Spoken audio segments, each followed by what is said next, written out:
حضرت داؤد علیہ السلام کی قوم کے 70,000 افراد سمندر کے کنارے الہ نامی بستی میں رہا کرتے تھے۔ ان لوگوں کو اللہ نے ہزاروں نعمتوں سے نوازا تھا۔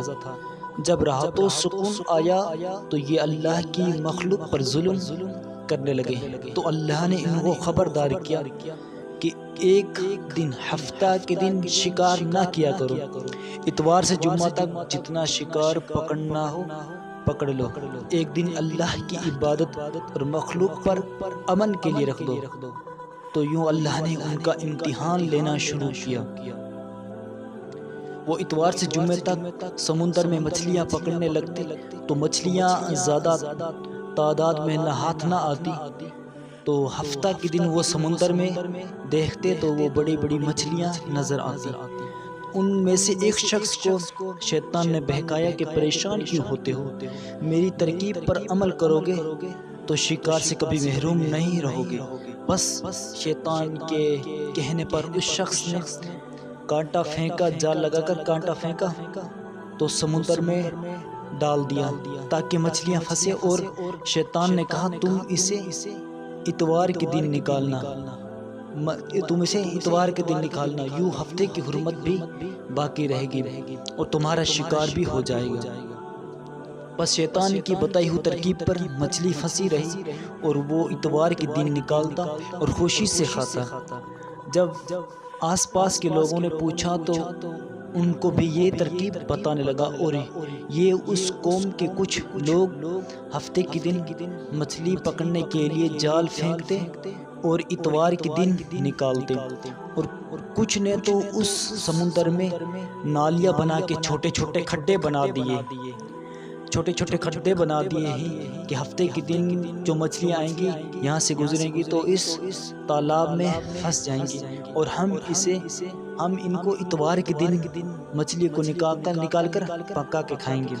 اس گاؤں میں کچھ اللہ کے نیک بندے بھی موجود تھے اور کہنے لگے، اے لوگوں، اللہ نے ہفتے کے دن شکار کرنے سے منع کیا ہے، یہ تم جو جال پھینکتے ہو یا چھوٹے چھوٹے تالاب بناتے ہو، یہ ان میں اگر ہفتے کے دن کی ہے، یہ مچھلی بھی ہفتے کا دن کا ہوگا۔ اللہ کے عذاب سے ڈرو، اللہ کی نافرمانی نہ کرو۔ وہ لوگ ان لوگوں کا مذاق اڑانے لگے، ہماری مرضی ہوگی، ہم جو کریں گے۔ اب ان بستی میں 3 گروہ بن گئے۔ ایک ان میں وہ تھے جو ان نافرمان لوگوں کی بار بار اصلاح کرتے رہے، دوسرے وہ تھے ان لوگوں سے نفرت کرتے اور خاموشی اختیار کیے ہوئے تھے، تیسرے وہ تھے جو گناہ گاروں کی نافرمانی کرتے رہے، جو اللہ کی نافرمانی کرتے رہے۔ یہ تو نیک بندوں نے ان بستی میں کے بیچ میں دیوار کو بنا دیا، دیوار کو کھڑی کر دی اور حکم نافذ کیا کہ اللہ کی نافرمانی کرنے والوں اس طرح ہو جاؤ، اور ہم جو اللہ کے فرما بردار بندے ہیں اس طرح رہیں گے۔ وہ سارے لوگ بار بار اصلاح کرتے رہے کہ اے لوگوں، اللہ سے ڈرو۔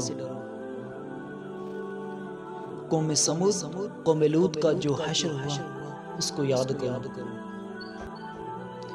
اللہ کی نافرمانی نہ کرو ورنہ تم پر بھی کوئی عذاب آئے گا۔ وہ سارے نافرمان جن کی تعداد 12,000 تھی ہنستے رہے، یہ سب تو کتابی باتیں ہیں، ہم پر کوئی عذاب نہیں آئے گا۔ بس جیسے ہی وہ گروہ 2 حصوں میں تقسیم ہو گئے، ایک وہ جو اللہ کے فرما بردار بندے دیوار کے اس طرف، اور دوسرے وہ جو اللہ کے نافرمان بندے اس دیوار کی اس طرف۔ نافرمان پوری رات ہنستے رہے اور مذاق اڑاتے رہے، اور وہ اللہ کے خاص بندے دیوار کے اس طرف اللہ سے معافی مانگتے رہے۔ بس جیسے ہی صبح ہوئی، نیک بندے سہالے اٹھے تو انہوں نے محسوس کیا کہ دیوار کے اس طرف سے کسی انسان کی آواز نہیں آ رہی ہے۔ جیسے ہی اس دیوار پر چڑھ کر دیکھنے لگے کہ وہ سارے کے سارے لوگ بندر کی شکل میں تبدیل ہو گئے تھے اور بندروں کی حرکت کو انجام دے رہے تھے، اور سب کے سب 3 دن کے بعد میں بھوکے پیاسے سب کے سب مر گئے اور اللہ کا عذاب ان پر نافذ ہو گیا۔ اللہ رب العزت ہم سب کو قبر کے عذاب سے، جہنم کے عذاب سے محفوظ فرمائے، آمین یا رب العالمین۔